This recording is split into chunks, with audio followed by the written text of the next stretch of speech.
Christopher. On behalf of the Laureate Languages team, it's more than a pleasure. We're super excited to host this webinar. I'm going to give the floor to Christopher, who's going to give a very short welcome. And he's been moderating the chat for some minutes. And I was also going to let you know that Naya is going to be recording. So we're going to share the recording as well. Thank you, Nayas. Welcome, everyone. And Christopher, we're all yours. Yes. Well, just again, welcome to everyone. We're so happy that we're able to offer these webinars in parallel to what we're doing with the Directors College and Laura Lewin, getting the expertise and the experience of some of our very, very close and dear teachers in the LLO, from what they've been learning and experiencing over the last 5 years or so with online instruction. So I want to welcome our good buddy from Mexico, Nice Franklin, who's been just a dear colleague for all these years, and he's going to talk about how to adapt materials for your online courses. So please give him a close listen. Jot down any questions that you might have. I don't know, Nice, if you want to save those for the end or if you want people to interrupt. You just let us know how you want us to run through the program. So I'll hand it over to you, buddy. Excellent. Well, if anyone has any questions during the presentation itself, of course, go ahead and interrupt me and feel free to ask your questions. Okay. All right. So sorry, Nayas. Thank you. Karina is going to present our guest speaker. Thank you, Nayas. It's great to have such a good environment to have more of a conversation rather than, just thinking of a presentation. So Nayas has just to give us the opportunity to make those comments. So I'm gonna give now Kari the chance to introduce our wonderful guest speaker. Yes, thank you, Anita. Thank you, Chris. Well, Nayas, thank you very much for accepting the challenge of being also part of this webinar series. We have chosen Nayas because we know him from back in 2015, where almost everybody started, what we call the pioneers. Actually, we started in September 2015. So happy anniversary, Nayas. So this is going to be very good. I'm really happy to be able to introduce such a great professional and an even better human being. Okay, so I'm going to officially introduce some insights about his whole experience. So Mr. Franklin, so if you can just turn off the microphones, please. Thank you. Mr. Nayas Franklin's journey in teaching began when he discovered his talent in acting. Nayas was born in Chicago, Illinois. He holds a bachelor's degree in pedagogical education, and he's about to finish a master's degree in online education. Nayas has been teaching since 2005, and he said every year has been better than the previous. He has been working and collaborating with Laureate Lectures in 2015, as I just mentioned. He's also an adjunct professor at the Universidad Autónoma del Estado de México in the Language and Education Department, and facilitates a tutoring program that assists pre-grad students with thesis and/or dissertation review. In the past 5 years, his career has advanced with the creation of his own language academy in 2014, ABC Inglés para Ti, and he co-founded Erudite Languages in 2019. So without any further ado, I give the floor to Nayas. Nayas, you're on. All right. Thank you very much, Karina, for that introduction. I appreciate it. And for all of my teacher colleagues from Latin America and, of course, from Morocco, thank you very much for joining us today. I'm very excited to be here. I'm very excited to just share some of my experiences with you, to open, if I might borrow a quote from another colleague of mine, to open my classroom to you, okay? And basically what I would like to do today is just to share with you some tips on how you can adapt your teaching material to online learning. Okay, let me go ahead and share my screen. All right, here we go. Okay, now before we get started, I want to just give you my personal testimony. As you guys know, from Karina and Anna Karina, from what they both said, I started working with Laureate back in 2015. And seriously, during the past 5 years, it has been a wonderful, wonderful experience. Laureate has opened a lot of doors for me. It has introduced me to people all around the world that without Laureate, I wouldn't have never known in my life. Also, it has given me experience with actually teaching online and of course, online learning, online development, online curriculums. I mean, the list goes on and on. You know, Laureate has been a true blessing in my life. And basically, I just want to say thank you to those that have given me the opportunity, to Lenice Butler, to Christopher Johnson, the person who's not here, but oh my goodness, I forgot her name. It's the main originator, Dick Johnson. I'm sorry, Dick Dendel as Dick well. Dendel. Also, who else? Jocelyn, Gordon. Jocelyn, there we go. Jocelyn and Gordon. Jocelyn and Gordon, Gordon Lewis as well. Yeah, those are the people that really I owe who I am today. I owe my career to them, and also I owe my experience to them as well. So thank you very much, guys. So without further delay, let's go ahead and get started, okay? So as I said, I've been teaching since 2015, and as soon as I started working online, I was in the same boat as some of you, okay? Basically, kind of clueless on how to, you know, take what I know from face-to-face teaching and adapt it to an online environment, okay? But through time, through experience, through help from my fellow colleagues, I am who I am today, again, okay? So I'm gonna share some of those experiences with you with adapting teaching materials with online learning, okay? Here we go. All right, first of all, I want to share with you my table of contents, what we're gonna be actually looking at today, okay? The first thing that we're gonna be talking about is the new pedagogical style of education because of COVID-19, okay? COVID-19 has put us all in dire straits. Okay, however, we need to look at this challenge and of course, develop it into future opportunities, of course, which I'm going to share with you today. All right, we're going to talk about, first of all, face-to-face learning elements. Then we're going to be talking about online learning elements. Afterwards, we're going to look at some pedagogical similarities of face-to-face and online learning elements. Also, we'll talk about challenges and opportunities with selecting and adapting content to online use. Okay, we'll talk about some tips for successful e-learning experiences, not only for us teachers, but also for our students as well. Then I'll go into how we can actually adapt material, teaching materials into the 4 skills. And the 4 skills, of course, we're going to be talking about speaking, listening, reading, and writing, okay? And of course, we will conclude with a question and answer session, okay? So again, if you guys have any questions during the presentation, feel free to just to interrupt me, because of course I cannot see everybody with the camera section. So just say, hey, Nias, okay? And of course, you can ask your question. If you don't want to interrupt, then of course, write down, as Chris said, write down your questions. And at the end, of course, we'll have time for question and answer, okay? All right, here we go. All right, so in my introduction, sorry about that. My introduction is here. An invisible enemy known as COVID-19 has brought the world to its knees for the past 6 months. Invisible, think about that, something that we cannot see, has brought the world to its knees, okay? As a result, education has been reshaped to distance learning, and teachers and students around the world have had to adapt to the new style of teaching and learning, okay? Think about this. I want you guys to reflect, okay? As of course, we're going through this, okay? Think about your own life, your own experiences, not just with COVID-19, but with adaptation to this new interface that we have, online learning, okay? How easy or difficult has it been for you to adapt to this new educational procedure? Okay, think about that.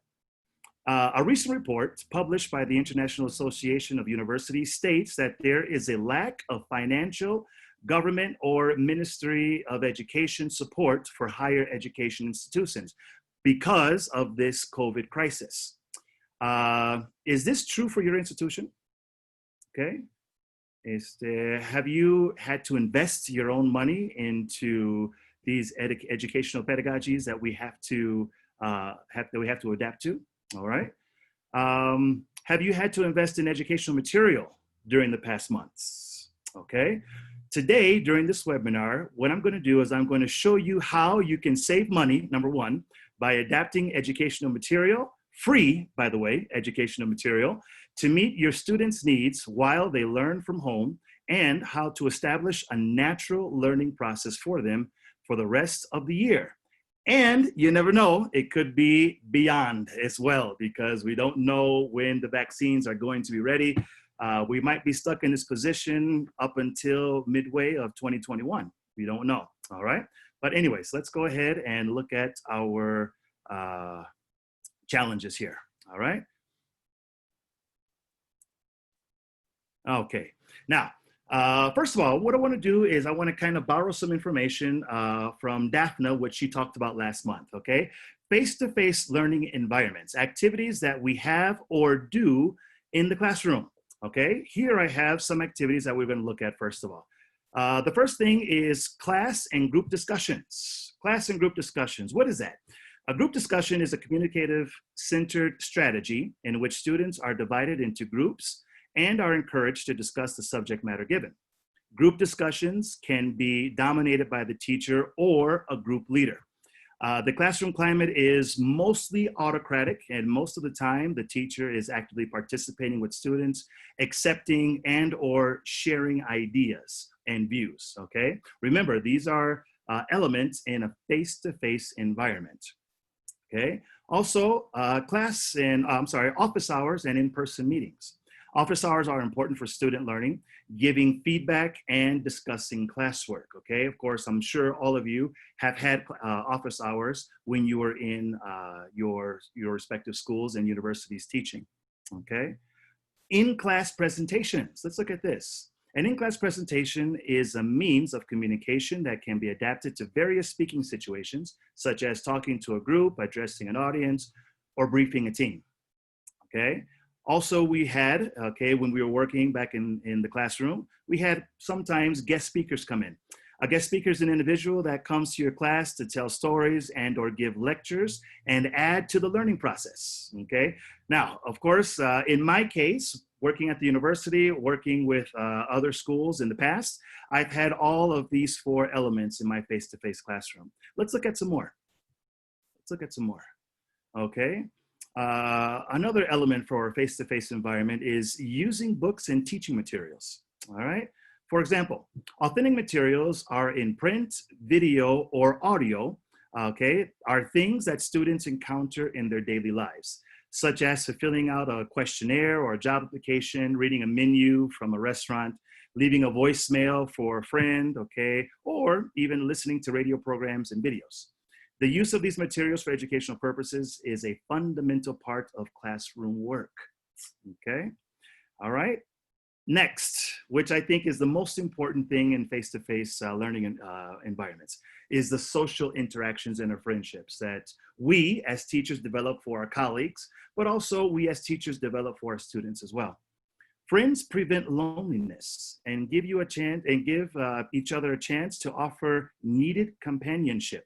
Friends increase a student's sense of belonging and purpose and boost happiness and reduces stress. Are your students still interacting with each other even though they are, well, I don't want to say trapped at home, but even though that they are learning remotely via video conferencing tools? Okay.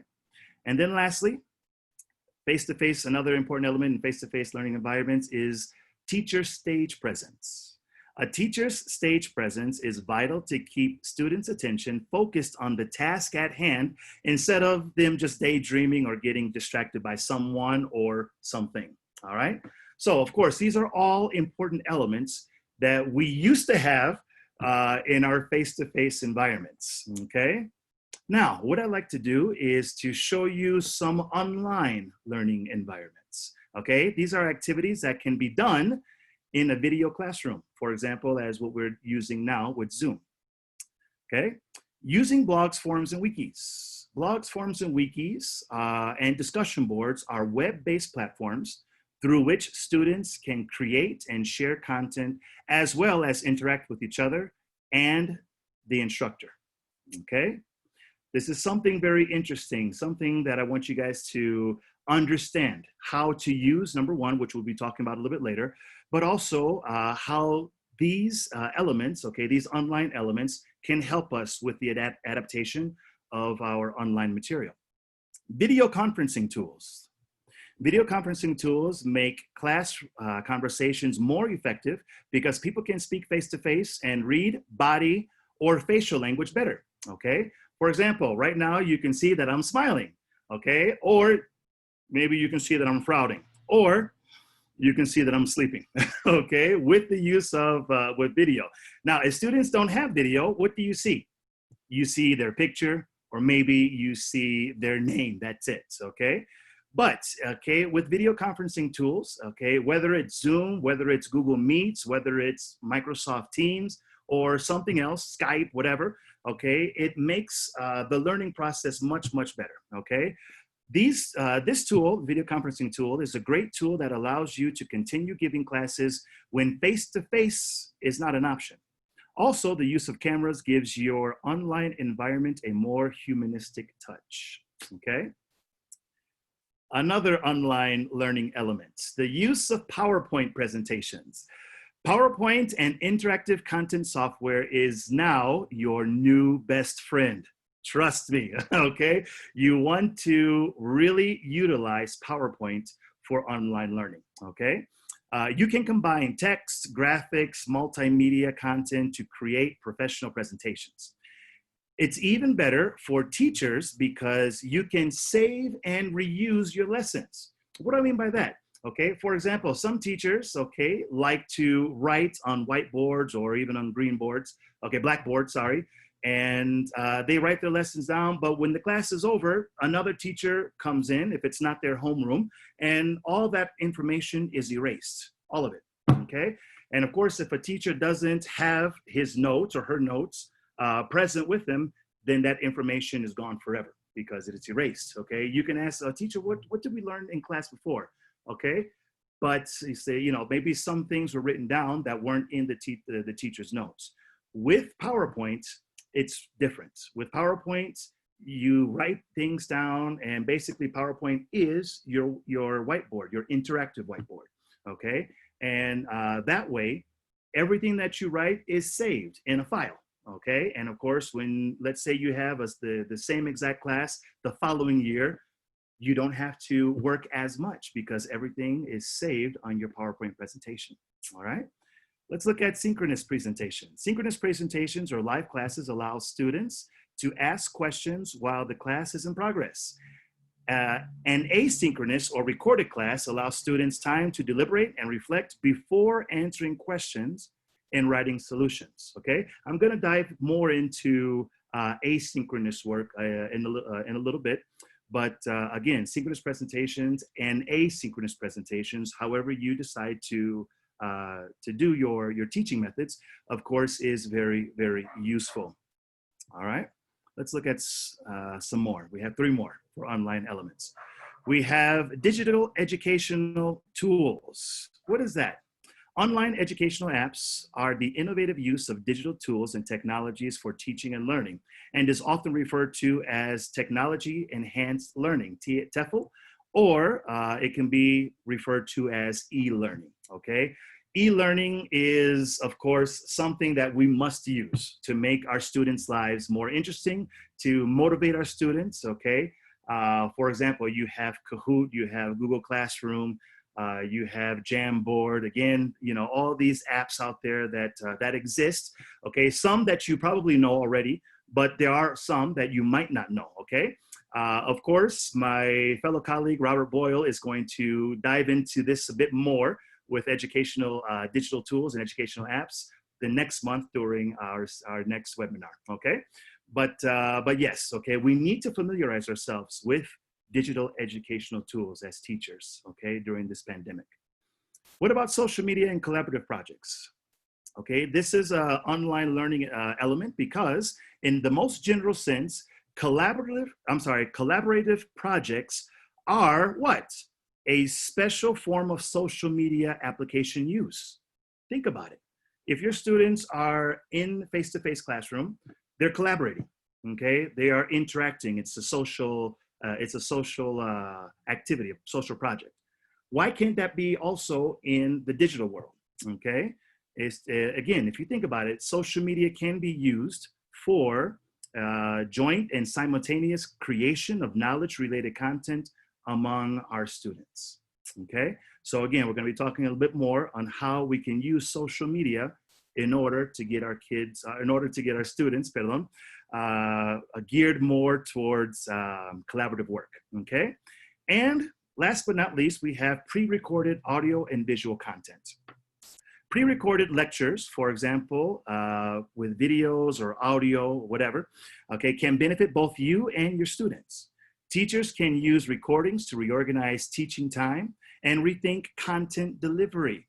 Think about this. If you have a video, okay, kind of like a flipped classroom setting, if you have a video or an audio explaining to your students what they need to do, it saves you much more time, okay, when you are in synchronous classes, all right, in order to work more actually on the theme or the topic instead of using 5, maybe even 10 minutes to explain what students have to do. So pre-recorded material is a good thing, all right? Students can play back their lectures, okay, and work with the recordings at their own pace, which is particularly useful in the case of more complex courses, okay? For example, I used to be, actually here in Mexico, I have worked in every single educational area from preschool all the way to university, all right? And let me tell you that pre-recordings, audio-visual, all these things that we're talking about, some of them is not appropriate for depending on the age level that you're teaching, okay? But I think most of us are university teachers, okay? If not, then maybe high school or junior high school teachers. All this information can be utilized with with online environments, okay? Now, you're saying to yourself, okay, we have face-to-face elements and we have learning online elements. How in the world do these things interact? How can they be put together? What's the difference? What's the difference between face-to-face and online learning activities? You're gonna be surprised by my answer. There isn't any difference, okay? There isn't a difference. Why is that? Let's see. For example, face-to-face activities, we have classroom and group discussions. We can refer that to online learning activities by basically using blogs, forums, and wikis. How about office hours and in-person meetings? Well, we have video tools for that, okay? We might have to work an extra hour or two, just like we would if we were at school, but video conferencing tools are what we need in order to continue giving office hours, answering questions, and providing students' needs, okay? In-class presentations, well, we have PowerPoint for that. I told you, PowerPoint, and of course, interactive software is now your new best friend. Get used to it, okay? In-class guest speakers. Of course, we have synchronous presentations, okay? Who's to say that we can't have someone come to our synchronous Zoom class and give a presentation or give a lecture or maybe even tell a story? It's the same. It's the same thing, okay? Using books and teaching materials. Well, books and teaching materials can be converted into digital educational tools, okay? As long as you know how to use it, all right? And of course, we'll be talking about that in a little bit. Social interactions and friendships. Well, everybody is logged onto Facebook or Twitter or Instagram or even TikTok, okay? So social media can be used for our collaborative projects, which will maintain those friendships that students need. Remember, friendship prevents loneliness. Friendships give people more comfort, okay? It also reduces stress. So that's what we need to do in order to keep the interaction going between our students, okay? Utilizing social media. And then lastly, Teacher stage presence. How can I keep my teacher stage presence in my classroom? Well, number one, again, we have pre-recorded audio visual content. And of course, as you see what I'm doing right now is I have my stage presence because of course I'm talking to you, all right? So technically there isn't a really big difference with face-to-face activities to online learning activities. All right, believe it or not. Here we go, let's go to our next topic. Now, what we're gonna do now is I want you guys to check this out and notice some challenges that we face when selecting material. And of course, how can we turn those challenges into opportunities, okay? Let's figure out how we can overcome roadblocks, okay, in order to make opportunities happen with online material and online content and online learning, all right? First of all, let's look at material hunting. When you have, let's say, an English class and you're working with books, okay? You're working with, let's say, Richmond or Personal Best, okay? Or maybe you're working with Macmillan, you're working with Skillful or whatever other learning books. How in the world can we find material, okay? First of all, there are many content-based materials on e-learning. Many, okay? This is 2020. E-learning became popular back, I think, in the mid 2000s, okay, around 2012, 2013 is when online learning started to really gain traction. So there are many content-based materials that we can have with e-learning. Choosing the right content is totally based on the needs analysis of your students and their learning types, okay? When you do a needs analysis, and of course, all of you should be doing a needs analysis during these first 2 weeks of school that are beginning right now, okay? What we need to do is first of all, need to know what is our students' learning types, okay? There are many learning types. There are many multiple intelligences that our students have. And finding the right material, the e-learning material, can help boost their intelligences, whether it be spatial, whether it be interpersonal, intrapersonal, okay? Of course, what we need to do is we need to find out what material will suit our students' needs, okay? We have timing. When exploring and creating online content for students, take under consideration the developmental time and the motivation and engagement your students will experience. This is very important, okay? Most apps are user-friendly and shouldn't take more than 15 to 30 minutes to complete. Most apps, okay? Whether you're using Kahoot, whether you're using Jamboard, whether you're using Google Classroom or something, whatever, other things, okay? In order to develop this material, it doesn't take more than 30 minutes, seriously, 30 minutes to develop it, okay? But also take into consideration how much time will it take your students to answer it, okay? So again, timing is very important. Don't overwork yourself, all right? Of course, you guys might be thinking like, man, you know, this is gonna be a lot of work for me. All these apps that I have to learn, all these apps that I have to get used to, you know, it's just so time consuming. No, it's not.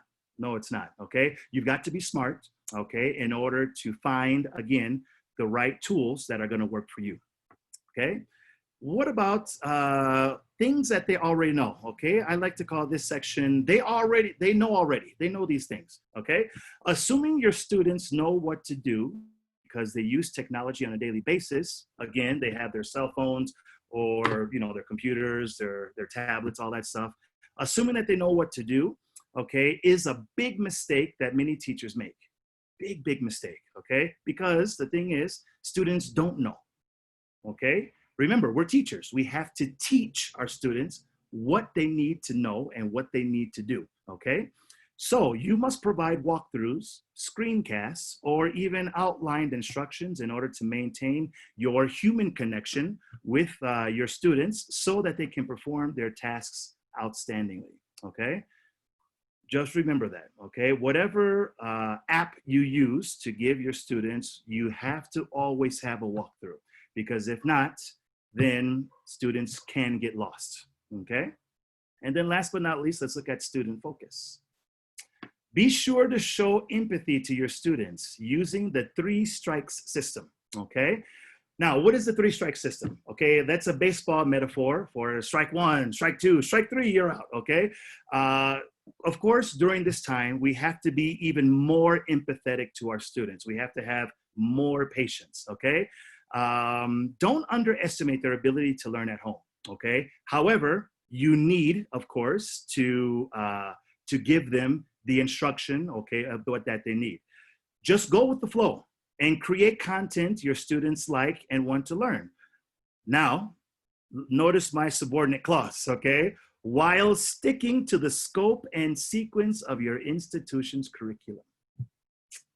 Okay, now this is to say, all of our students need to learn, for example, in this case, let's say all of our students need to learn English, okay?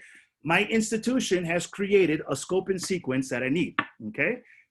Can I just throw away the scope and sequence because we're doing e-learning and use whatever I want to? No, that's a big no-no, okay? What you need to do is you need to look at the scope and sequence. You need to look at the content that maybe you have in your books, okay? And find online material that works for them. Find online material that can be complementary to what they are actually learning through their scope and sequence. Okay, we always have to keep that in mind because again, you know, we can't be like our own boss and say, okay, well, you know, since I'm working at home, well, the school's not going to notice what I'm doing.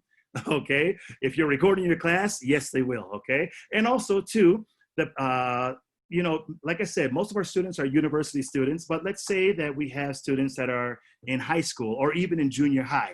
They're always going to have someone in back of them watching, especially during this time, watching what you're doing, okay? So be very, very careful with that. All right, next.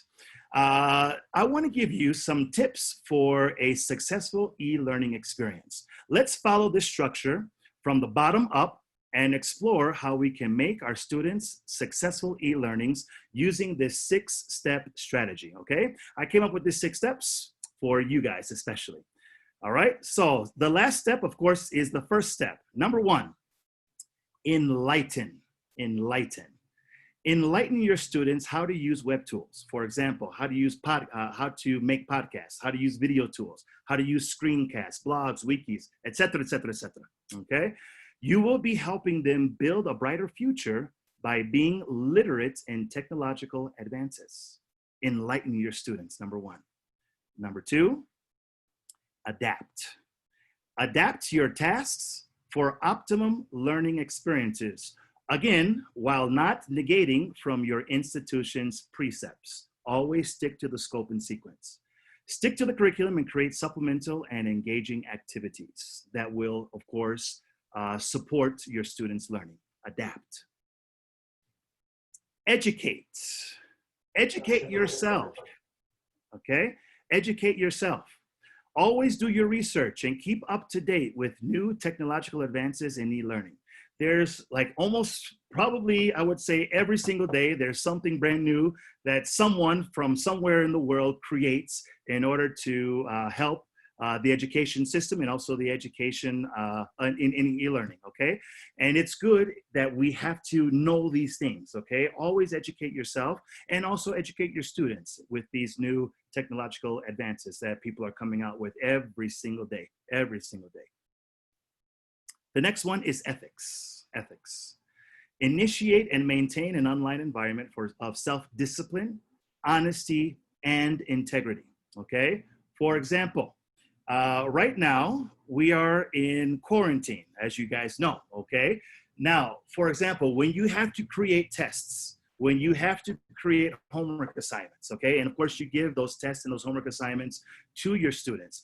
Ethically speaking, you're not watching them, you're not over them, watching them actually take the test. So who's to say that they can't cheat? Who's to say that they can't be like, hey man, come on, let's share the answers together, blah, blah, blah, blah, blah, okay?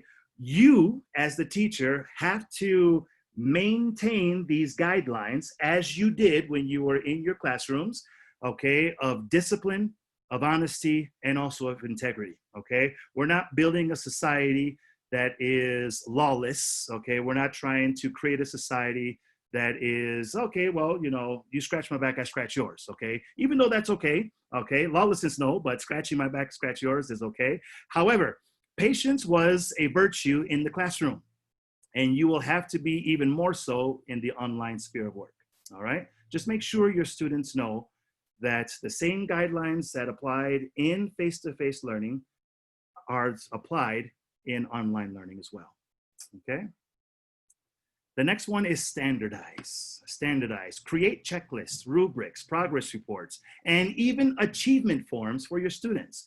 Everyone likes to receive praise, everybody, because the praise lifts our self-esteem. It helps us to know that we're doing a good job so that we continue to do a good job, okay? You and your students will avoid repetitious comments and or questions during class time and even during your office hours if you standardize everything that you do with online content, okay?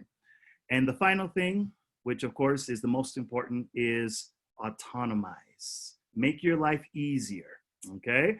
Shift responsibility once, of course, not right now, but once, of course, our students are used to working online, start shifting that responsibility from yourself to your students.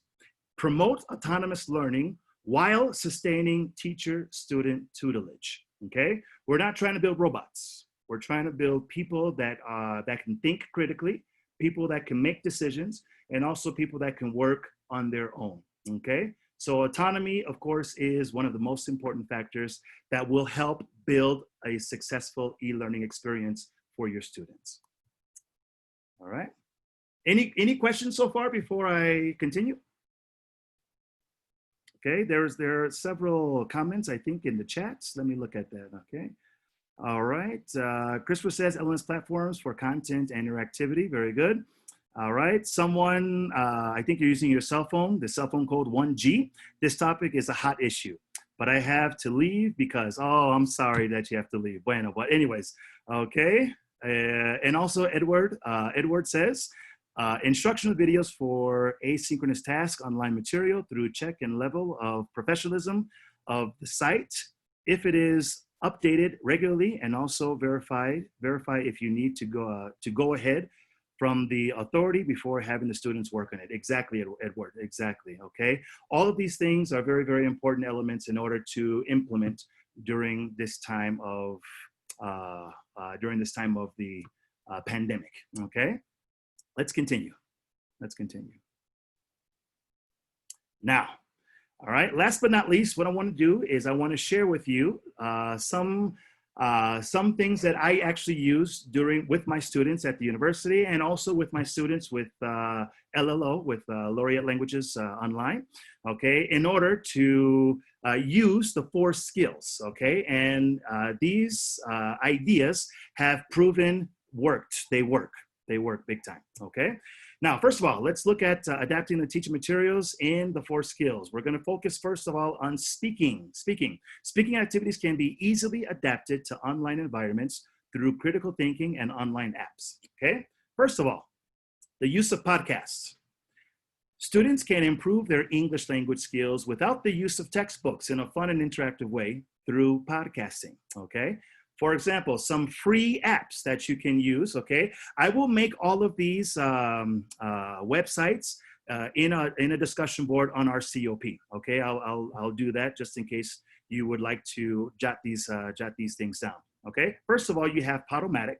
Podomatic is a website where students can make free podcasts, okay? And of course, with the use of podcasts, students are speaking. They're using their speaking ability to make this, okay? Also, the use of Vocaroo. Vocaroo.com is another tool. This is more audio-based, okay? But Vocaroo is an audio tool that students can record themselves, have a link, send the link to the teacher or send the link to another student to listen to as well, evaluate, and there you go. Students are practicing with podcasts, okay? The next one is TikTok. You're like, what? How in the world can TikTok work for speaking? Who doesn't love TikTok? This app is a very good way to have students express themselves through whatever creative speaking activity you or even they choose, okay? TikTok is a very good way. And if you don't know about this, there is an educational tool which is called TikTok Clubs, okay?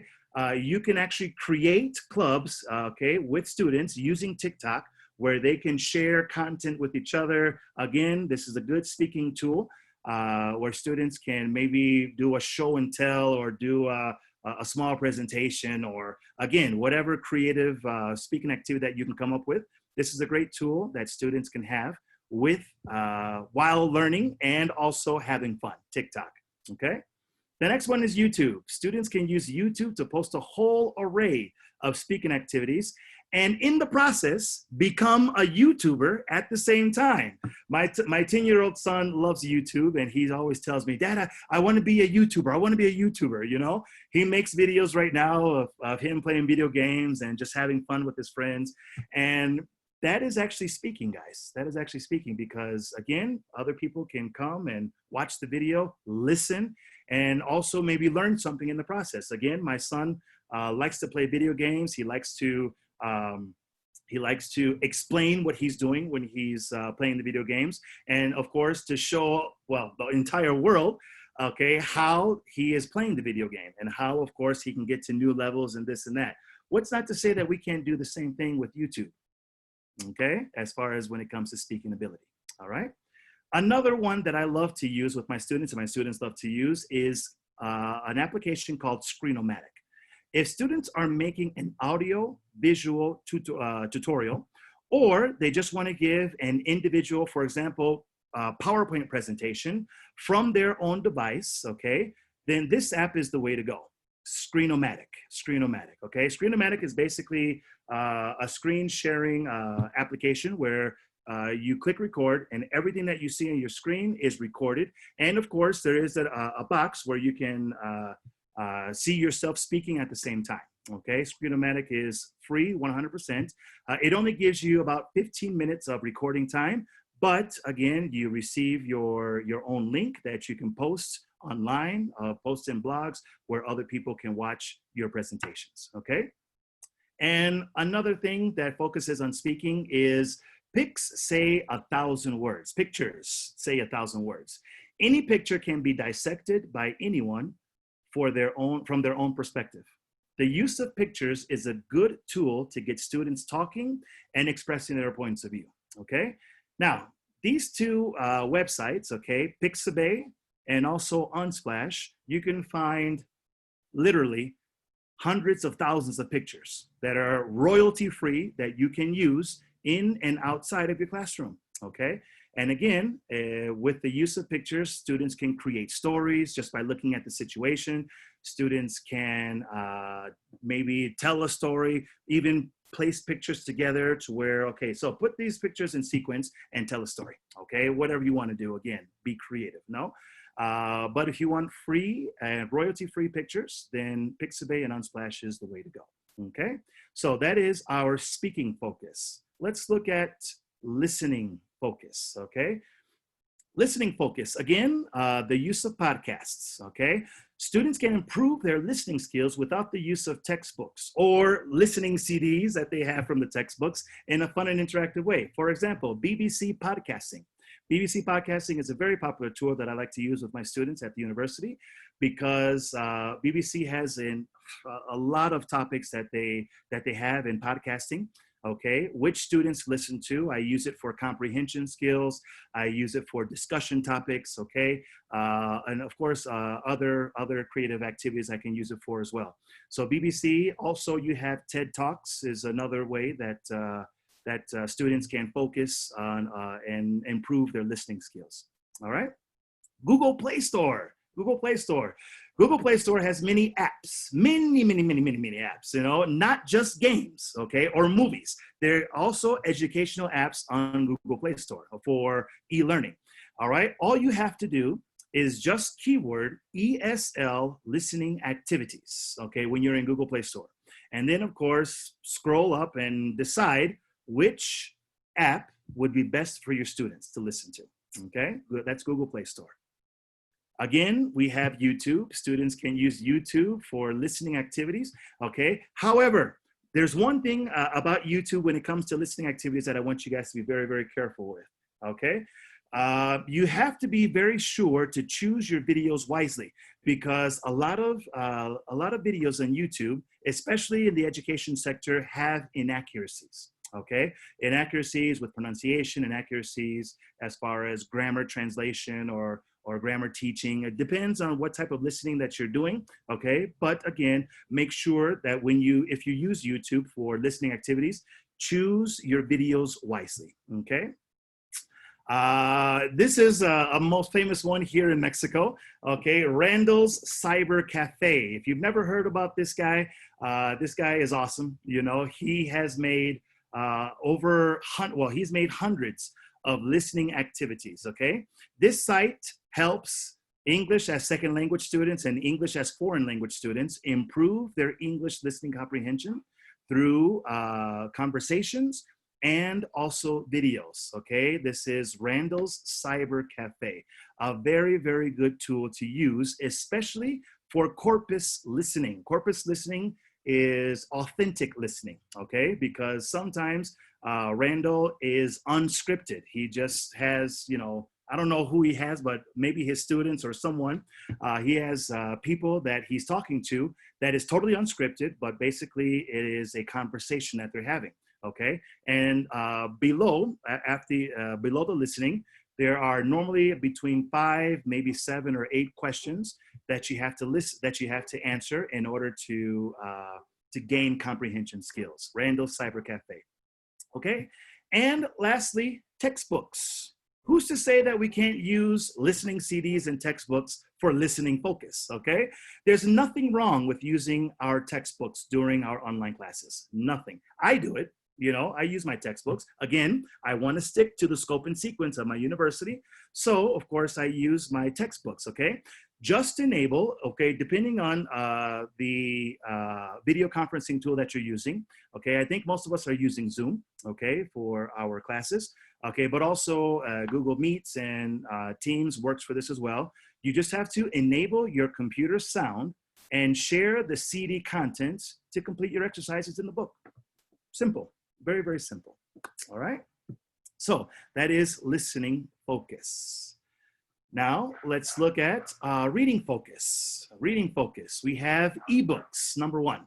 All right, ebooks are a good way to get students reading because libraries are not accessible at the moment. Like public libraries are closed, okay? So what you need to do, of course, is you need to go online and you need to find free ebook reading sites on the web. For example, there is one that's called Freebooksy. Freebooksy has thousands of books that students can access 100% free. They can read the ebook on their tablet or on their cell phone or whatever. And of course, maybe towards the end of the reading, you can assign them to do a book report or assign them to do a special presentation on the book they read. You can create book clubs, okay? There's lots of things that you can do with ebooks, lots of things, okay? The next is news articles. There are many news apps that you can choose from to have students stay on top of current events while working on comprehension skills from their country and also around the world, okay? Who's not interested in what's happening in America? Who's not interested in the Trump-Biden election? You know, some of you aren't, you know, but of course there are other people that might be interested. Robert's saying, yeah, no, thank you. All right, but also we can go into news articles and we can talk about Boris Johnson. We can look at what he's doing over there in the UK, okay? We can look at the things that are happening over in Israel or the things that are happening in China. We can read a whole array of news articles, okay? Over here, there's a nice website which is called My English Page. My English Page, and of course you have to type this link here because here, basically this website adds news articles from around the world that are updated all the time, I think they're updated like once every 3 days or once a week, something like that. So as the students can actually go, they can read these news articles, they can keep on top of current events while working on their reading skills and also comprehension skills as well. News articles. Another cool function, and this is a very cool function that I've used and that has worked fantastically in my class, all right? This is creating subtitles. Creating subtitles. Let me explain what this is. Students can create inaudible videos and use free subtitle software that allows them to write funny and creative sentences. After they have produced, for example, their subtitle video, they can share their videos with their classmates, which can be adapted for a number of activities, okay? You have like remember back in the 20s and 30s, there were these silent films, okay? We can make students do that again. We can have, sorry, not make, but we can have students do that again. However, what we can do is students during their videos, okay, the certain clips that are going through, we can create subtitles, okay? And this website, which is called vidproof.com, is a very, very good website, okay? Again, 100% free, that students can upload their video. And then while the video is playing, okay, they stop and start, blah, blah, blah. They can create subtitles, okay? In order to give the video, I don't know, maybe animation, or give the reader that's reading the subtitles and watching what is happening on the actual video, you know, a comical reading, okay? And again, what we can do is we can use this for comprehension skills, or basically just to have fun, okay? Reading, and also that would work for writing as well, okay? And lastly, we have textbooks. Using textbooks during synchronous classes can be that's my typo, can be useful tool to have students participate in reading activities for small group work, okay? When you, for example, if we're using Zoom, of course, we can place our students in breakout rooms. We can have them read whatever is in the textbook, okay? Answer the questions, come back to the main room, and we can, of course, check their comprehension skills to make sure that their answers are correct, okay? Reading focus. And lastly, we have writing focus, okay? 4 ideas. First of all, infographics. Infographics have visual and textual content, which make them a powerful vehicle for education and can teach business skills as well to our students, okay? For infographics, we have PictoChart, and also we have Canva, okay? Check those sites out. If you don't know, or if you're not too familiar with infographics, check it out, okay? Because like I said, infographics is a very, very good way to get our students writing, okay? And also to follow a flow chart of ideas, okay? Those are infographics, all right? Let's say that we use journals in class, okay? Diaries, whatever you want to call it. Students can reflect on their experiences and live through the use of interactive journals and diaries, okay? These 2 websites I highly recommend, which is Penzu, and also writediary.com, okay? So if you like having your students, especially in university level, keeping journals, then these 2 websites will definitely help your students continue doing so, okay, in an online environment. Picture to caption, all right, okay, kind of something that I explained before with the subtitles, but picture to caption, students can take a picture of any situation their imagination can think of and create a caption that has a story behind it, okay? For example, memes that we love to read, okay, and sometimes are like annoyed by because there's too many that people send to our WhatsApp or place on Facebook, okay? Memes, this basically works as a tool that is reading, but also writing as well, okay? There are 3 websites that I want to give you for this, okay? One is AdText, okay? The other is Wigflip, okay? All students do is upload a picture to this website, and then they have the option on how and where they want to write their meme, okay? Why can't we use memes during class? Of course, that's totally fine, as long as there's an educational, pedagogical content to it, okay? So, AdText and Wigflip, picture to caption. And lastly, we have movie reviews. If you want to give students a movie to reflect on, then they can write a genre-specific vocabulary on any film they like, okay? For example, a movie that just came out, which is, I'm trying to think, on Netflix. I just saw this movie last night, but I forgot what I watched. But anyways, okay, but say you have movies on Netflix. You have movies that people can watch even online. We have movies, you know, the Terminator, Terminator 3, Terminator Genesis, Terminator Dark Side, whatever, okay? Students can write movie reviews about these special films, okay? Now, mira, what if we don't want to use movies?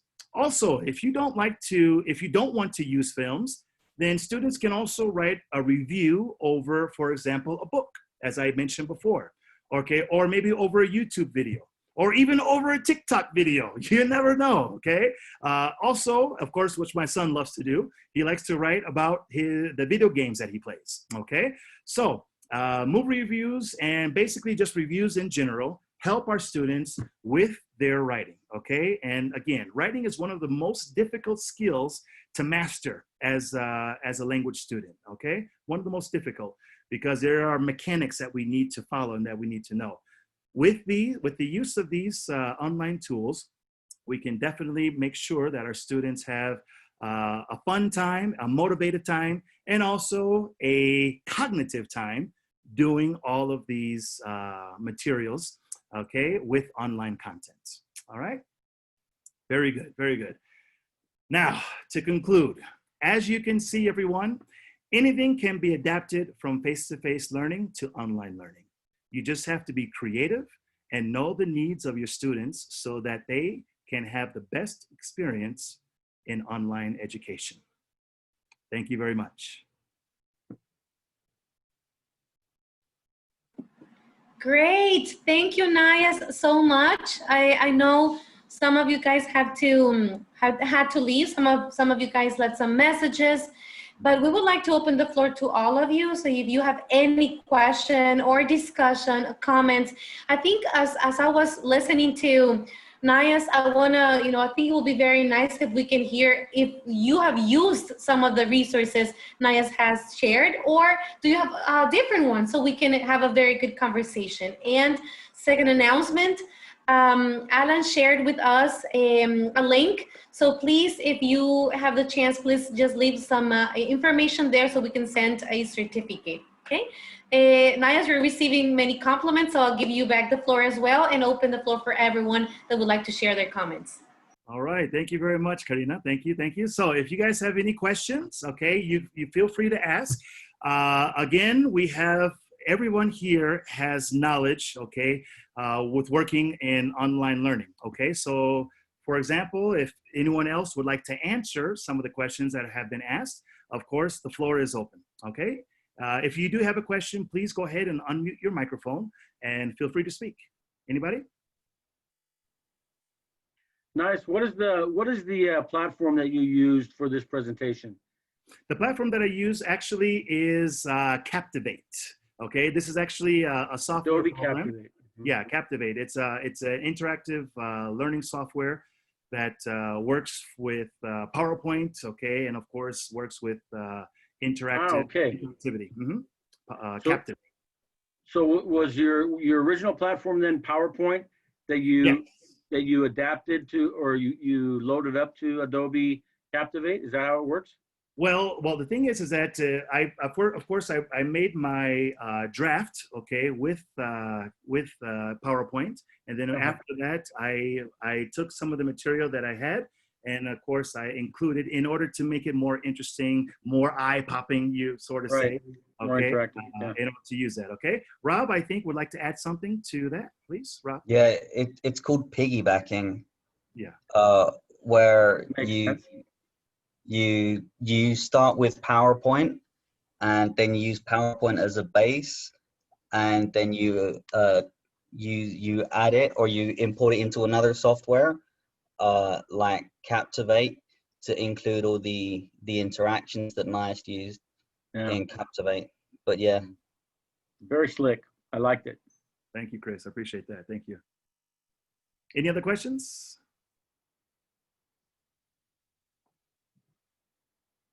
The floor is open. Any questions? I hope I didn't answer all your questions during our presentation. So it was that good. Yeah, I have a question, Nayas. Oh, okay, hold on. Okay, Rob first, and then I think Edna. Okay, Rob, please. Oh, Edna, please go for it.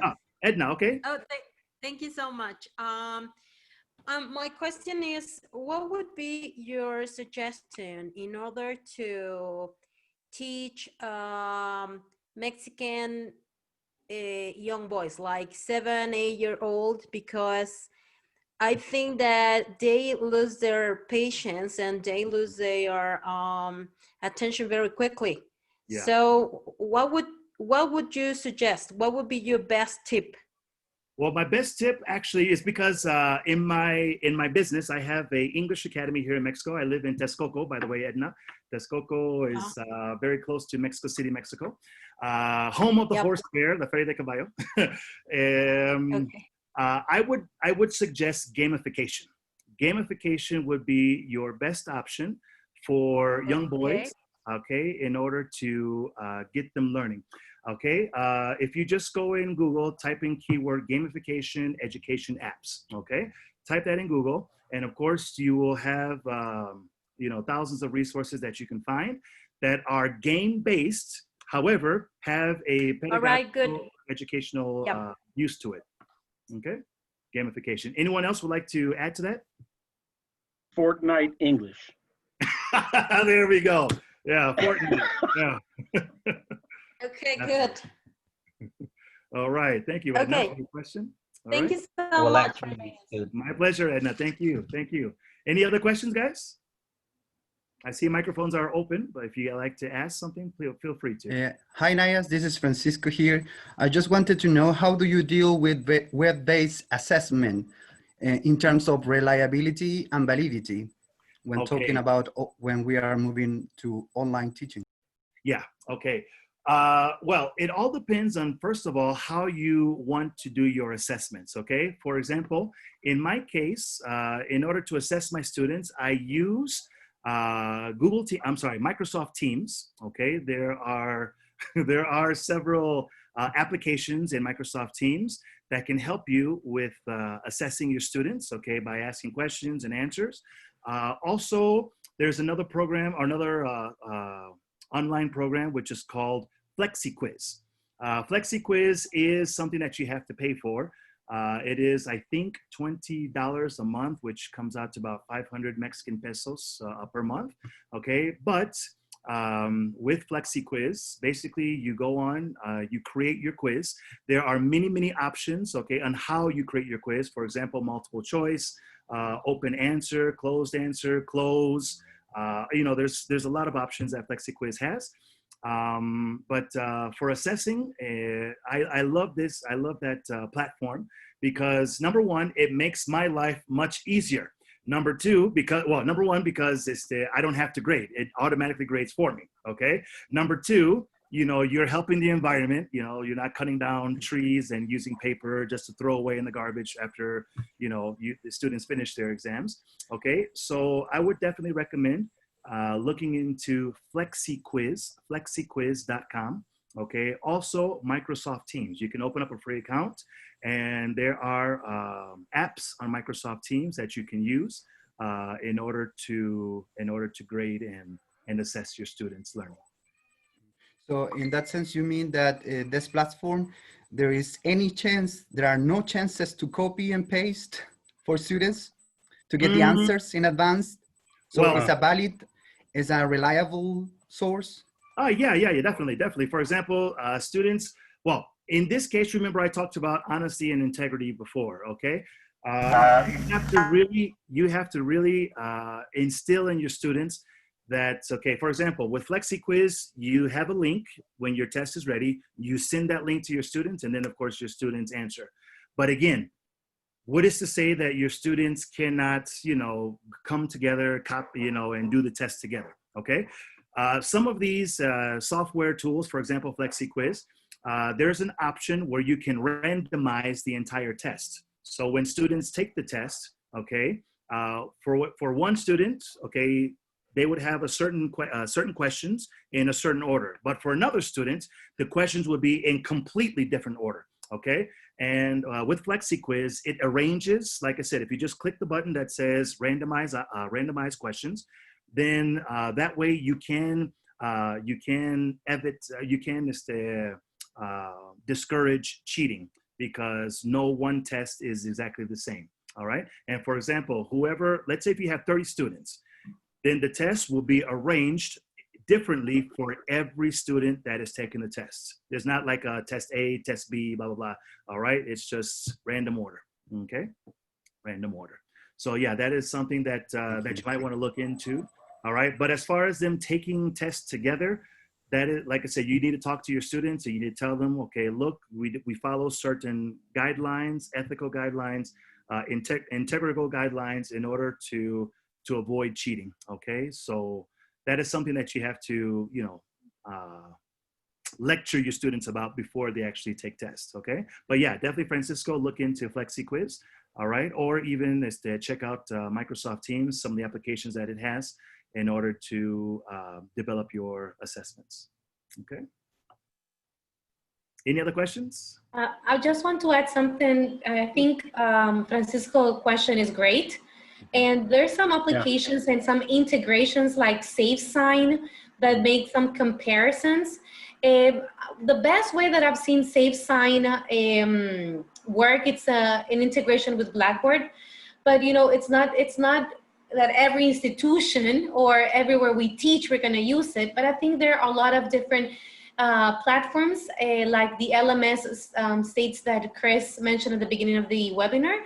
So there are a lot of places in which we can have this option and we can just see, because actually sometimes it feels like it's impossible for us as teachers really know if our students really did the work. But I think there are options we can explore.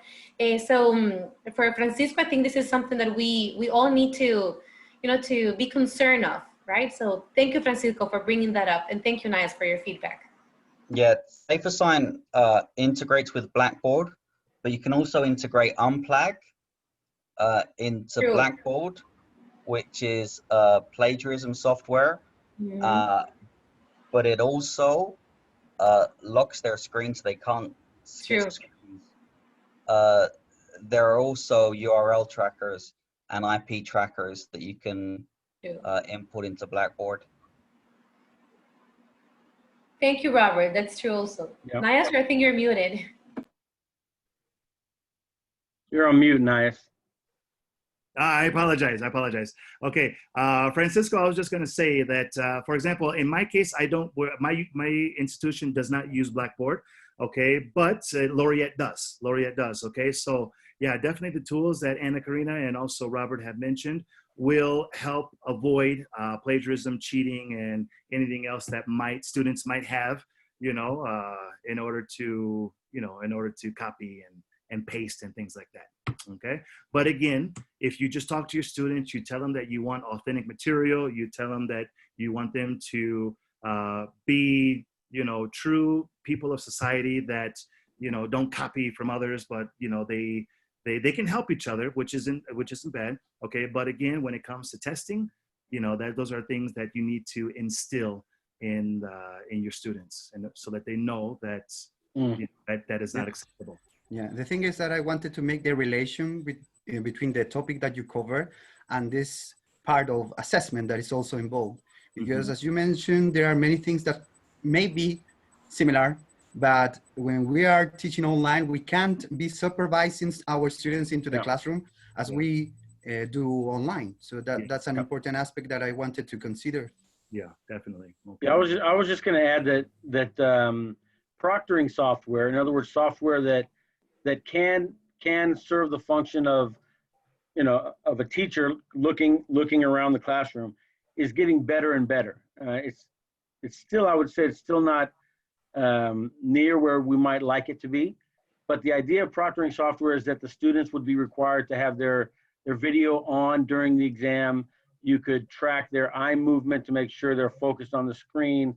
You can hear what's going on in their environment. If there's someone else whispering in their ear the answers or what have you. And again, that's getting better and better. And this topic is relevant, I think, because during this time of COVID, I think some institutions, maybe many institutions, are realizing that it can work, that online teaching can be an effective solution. And obviously for the institution itself, it's going to be a very economically attractive solution, because they don't have to pay for classroom space. You don't have a lot of overhead involved. Teachers can work from home. There are a lot of ways to economize with online teaching. So the industry will need to adapt to that type of demand, and proctoring tools will be high on the list of priorities, I think, so that we can assure, student results. This work out, right? Sorry to go off on a tangent, but I kind of think the way we assess students is probably actually going to change, where we're going to focus more on students' abilities and what students actually need to do, rather than getting them to actually answer a few questions. And the old paper-based tests, they're probably going to fall out of fashion, and we're going to move forward into more formative assessment. But yeah, it's a big topic, and it sort of brings us off course. Yeah. Maybe we can save this for another day. Yes, for another session, right? A whole new one. I think that's good, and good one. So I don't know, before we all have to jump to many of our different activities, I just want to give some time for Robert to introduce. We're having the next webinar, and it's really connected to this one. I'm glad to see that 59 of us are still here. So I think, Robert, we can stay a little longer if you have time, but it will be great for you to, lead the way to what's coming in October, okay?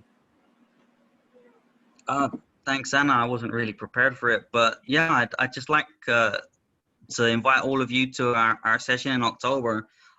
In October, I may not give all of you the answers, but the point of the session in October is to maybe help you look at things in a different way, maybe to ask the right questions, in the right way, to look at online teaching in a way that maybe you haven't looked at online teaching before.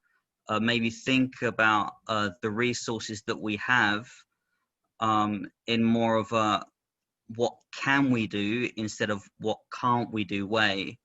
I'm going to show you some of the resources that are out there, not all of the resources that are there, because there's an unlimited amount of resources out there. But yeah, some of the ways we can use them. In October, we're going to go through what makes good presentation software and some of the best options out there. We're going to look at presentation software and how to maximize it. We're also going to look at incorporating some online resources into our sessions to make them as engaging as possible. And like I said, we're going to be asking the right questions to change the way we think about online sessions and get out of this limited way of thinking, like, yeah, now I'm online, so I can't do this. Whereas it's, I'm online, so yeah, what can I do, or how can I do this? Excellent, yeah. So we all look forward to, right, guys? And I think when I started teaching, I used chalk and a blackboard. It was actually a green board. So, so many things have changed, and now we are forced, and I think, the way we are embracing this change, it's great. So having this blackboard as our PowerPoints and receiving from Robert all of these different resources will connect what Naya's presented to us. So I think we don't have to go, but I do know that we want to be respectful with your agendas. But we can stay, we can keep on having this conversation. And we are also, very excited to welcome you to the new one, even though we're not finished with this one, but with the new one, it's going to be in October. So we really hope to see all of you guys there.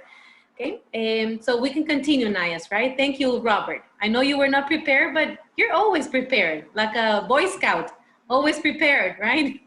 Yay. I don't even know what the salute is. Oh, you got it. It's correct. It's this. Like that. There you go. I'm a Girl Scout, so I know, right? When I started teaching, it was rock and chisel. Of course, of course. Way back. Excellent, excellent. Well, guys, if anyone else has any other comments or questions, of course, we are more than happy to answer them for you. Does anyone have any other thing, anything else to say? I just have another question related to some topics that are covered on the community of practice. I have seen that there are some courses for directors. I don't know if then you are going to offer something more specific for teachers of the English, or just the webinars, or if you collect certain quantity of webinars, then you are going to get another certification with a specific code in order to be approved by the, I don't know, Laureate international community or whatever. So I don't know much about it. I would like to know. Sure, I think Robert would be the best to answer that question for you. Francisco, you're coming from IEP, right? Yeah, Yes. Brand new to the COP, so Awesome. very eager, I can see. Awesome. Yeah, We love it, Francisco. Keep it. Okay? No, don't say that. yeah, I'm sure this is the beginning. I don't know if Chris, Karina, or Anna would like to step in here. Well, I'll let Kari add something else if she would want to. Francisco, this is on behalf of the Laureate Languages team, right? We really encourage and we look for opportunities for community learning. So, you know, this is what we're doing now. We're thinking also in a end of the year, very important panel of experts. So we're going to have all of our experts joining together, really focusing on very specific questions. Escuela para Directivos is a special program that was created for some of the members of our community. And we have some information that are for directors to manage teams, that it's really different, like you said, for teachers. But also we are going to be sharing with you some of the available courses, free courses that are self-paced by the Laureate Languages. Alan has more information about it. I'm just making the introductions, and he's going to elaborate a little bit more. Keep on the loop on our information in the community. We are building, as Christopher said, you're joining our community, so we're building up this ongoing learning experiences through webinars, sessions, and special programs and courses. So we will let you know as we move forward, right? Thank you, Robert, for giving me the time. Kari and Alan, I don't know if you also would like to add something for Francisco, and as well for the rest of our community, right? Well, just to express my my happiness, actually, Francisco, you are an example of what good teachers, you know, need now, and how they should plan for the future. I really appreciate your willingness and eagerness to learn more and more. So yes, as Anita said, we have plans, right, for offering more of these webinars. And of course, since you're part of the community, you will be for sure invited to all of that. So just stay tuned. And that goes for everybody as well. Yes. No, Alan, I think that is very, I think that is very important, because when we experience the processes of accreditation, most of the people that come from CNA ask us, what do you know about Laureate? And we are teachers that are part of this community. And this is a good instance to get information, to be involved, to feel that you belong to the community. And in that sense, the community has certain responsibility with the people that is part of it. And that's why I'm asking this kind of questions. Cool. No, it's amazing. Very It's true. Yeah. Sorry, Christopher. No, very true. I agree. Yeah. Thank you, guys. And just so I can go into a little bit of more detail, yeah, we're definitely in conversations of not only having these 4 different webinars. We're already hosting number 2. There's 2 additionals that are missing, but we're also looking at different opportunities of having different webinars or different panels with our LLO experts in the field, and that we can offer out to the Laureate network, right? Right now, I'm sharing with all of you a link that will take you to a place called the Global Portal. The Global Portal is in a specific place that, let's say that it's used as a sort of intranet or a sort of internal platform for course offering. So we have a set of up to 15 different courses, if I'm not mistaken, that all of our LLO teachers and all of our Laureate Network institutions can take and can participate on. I know, Francisco, that in your case, that you are part of IEP's institution, you would be needing to just browse within the platform, select which courses you would like to be enrolled in, and enroll yourself, let's say, in each one of them. If you're all part of our institutions, you can definitely be taking part of these courses. In your case, Francisco, and for any additional IEP instructor, they can always reach out to Susana directly, Susana Baeza, and she can direct you a little bit further on the process for approving your enrollment and for you to actually be taking part on these courses, right? Actually, Alan, for the REF teachers, you can find the global access, the Laureate Languages Global Portal. It's on the community, Francisco. So if you didn't get the link here, when you log in the community, you look for it's in the right side, on the upper side. So you click there and it's gonna take you all the time to the Laureate Language. I think I have taken a couple of them, academic research and awesome. Nice. I think student readiness, I guess. Great. Awesome. It's great to hear. And we're actually in a process of maintaining these courses very current with the help and expertise of Robert, Karina, Christopher, the very best experts in the field. So we can continue to offer these courses out. So feel free to log in the platform, browse your courses and reach out to any one of us, or reach out to this a specific email address that I'm going to be sharing with you in case you'd like additional information, let's say, or further directions on how these courses work.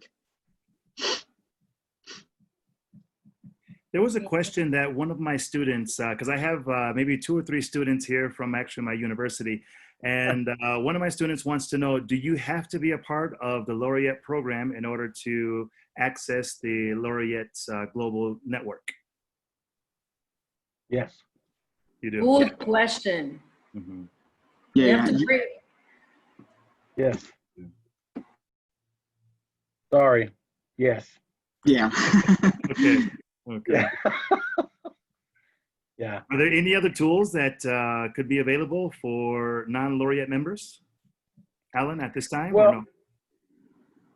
I would just like to say that we look at these webinars, and I want to thank you, Nice, for your input here. We look at these webinars not as the last word in any given topic, but as a spark, right? These are sparks to ignite your own personal interest. That's why they're only an hour long, and it's not a full course. It's just a way to raise your attention that these are important issues that you should be thinking about as teachers, and a nudge in the right direction. So I'm just really happy to see, comments like yours, Francisco, and others, that you're interested in this area, and we hope that this encourages you to research on your own. If you're not part of Laureate, then the internet is still yours, right? And there's a world of information out there. So please do investigate, and we're here to help you as well. I mean, we're not a sect or a cult or a closed group. We're teachers just like you. Yes. And you know us now, right? You know who we are, and you have our contact information. Yes. So reach out to those of us who you know, and we'll be happy to help you, because When do we have our next webinar, Robert? So they can join? 14th of October, right? Yes, Chris. Yeah. Yes, perfect. Cool. So sorry, Alan, I might have interrupted you, but I just wanted to just to give that word of encouragement to all teachers, whether or not you're part of the Laureate Network. Thank you, Chris, and you're exactly right. This set of webinars was something that I know that Chris, that that Lenise and at the beginning and now Anna, because this is actually a very, very field for Anna to work on, and she was the one that pushed all of this forward, right, with the help of Robert and Karina. And yeah, this webinar was something that it was envisioned to share with all of the key stakeholders, not only within Laureate, but rather the whole world, right? So thank you very much, Chris, for sharing with us. Yeah.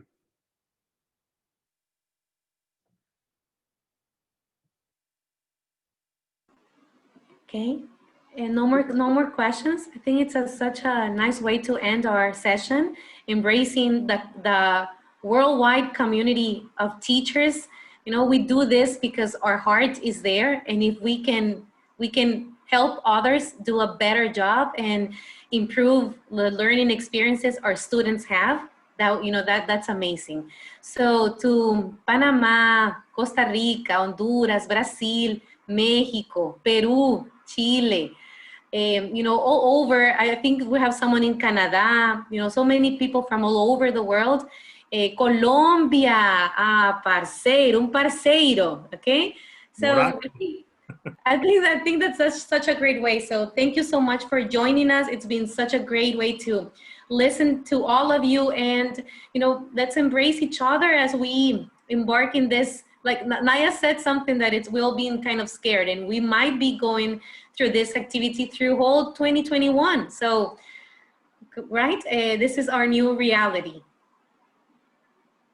Okay, that's great. Hágale, mija. Good Colombian. Sí, claro, también los de Colombia. Sí, farsa. Sí, parceita. Bien. Okay, guys, great job. So, Naya, some final words and we can close our session. Pues, para todos, muchas gracias por su presencia aquí conmigo. And I hope that you are able to use some of the things I talked about and, of course, apply it to your educational repertoire. Thank you very much, guys. Thank you very much. Right on. Okay. Thanks.